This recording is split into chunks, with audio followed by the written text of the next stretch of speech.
সবাইকে নমস্কার জানিয়ে আমি আবার একটা নতুন রেসিপি শুরু করছি। তাতে 2 চামচ সর্ষে তেল দিয়ে দিচ্ছি কড়াইতে, 1 চামচ গোটা জিরে, 2টো শুকনো লঙ্কা আর 2টো তেজপাতা ফোড়নে দিয়ে আমি ডুমো ডুমো করে একটা গোটা আলু কেটে টুকরো করে নিয়েছিলাম, সেটাকে ভেজে নিলাম।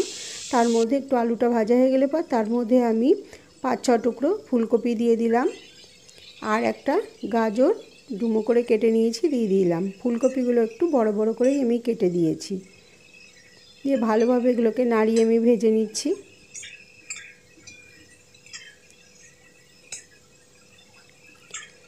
এটা খুব সহজে তৈরি হয়ে যাবে, সম্পূর্ণ নিরামিষ একটা রেসিপি। রাত্রিবেলা বা দুপুরবেলা রান্না করতে ভালো লাগছে না বা রোজ ভাত তরকারি খেতে ভালো লাগে না, তখন এই রেসিপিটা আপনারা বানিয়ে খুব সহজেই খেয়ে নিতে পারবেন।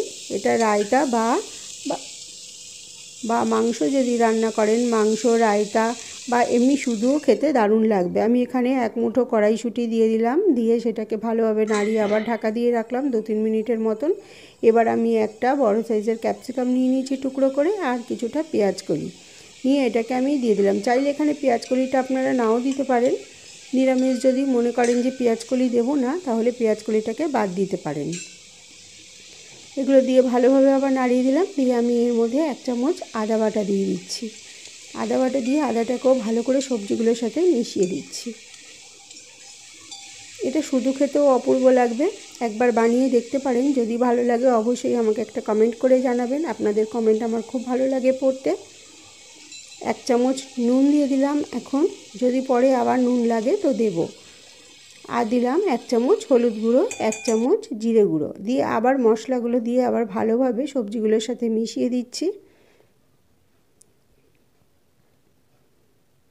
এখানে কিন্তু আমি আর কোনো রকম তেল দেব না, যা তেল প্রথমে দিয়েছিলাম সেই তেলেই এটা সম্পূর্ণ ঢেকে ঢেকে আমি ভেজে নেব। এবার আমি এখানে 1 মুঠোর মতো কিশমিশ দিয়ে দিলাম আর 1 মুঠো কাজু বাদাম দিয়ে দিলাম।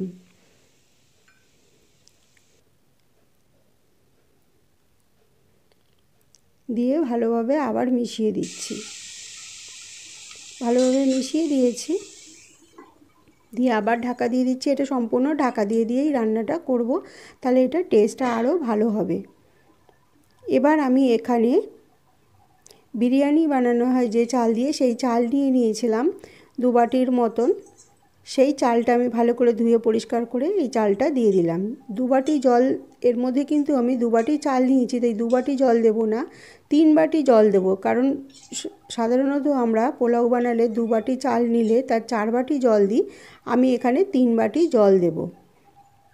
ভালোভাবে চালগুলো মশলাগুলোর সাথে মিশিয়ে দিচ্ছি। এখানে আপনারা চাইলে গোবিন্দভোগ চাল দিয়েও এটা বানাতে পারেন। বিরিয়ানির চাল যদি না থাকে, গোবিন্দভোগ চাল দিয়েও এটা খুব ভালো হবে।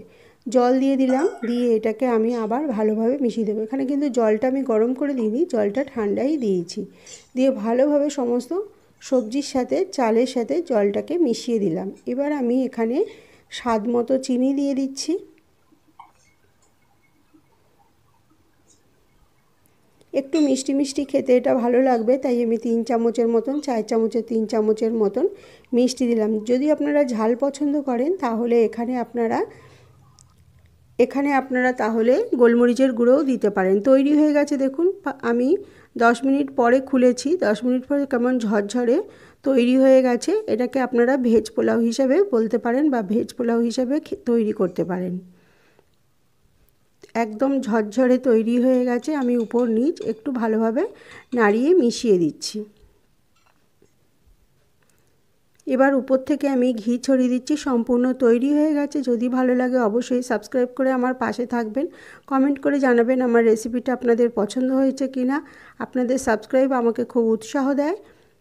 লাইক করতে ভুলবেন না, একটা লাইক এবং শেয়ার করে দেবেন। শেয়ার করলে আমার রেসিপিটা আরও অনেকে দেখতে পাবে। আজকে রেসিপিটা এই পর্যন্তই। সবাই খুব ভালো থাকবেন, সুস্থ থাকবেন।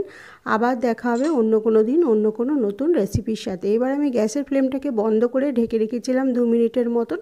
তৈরি হয়ে গেছে পোলাও।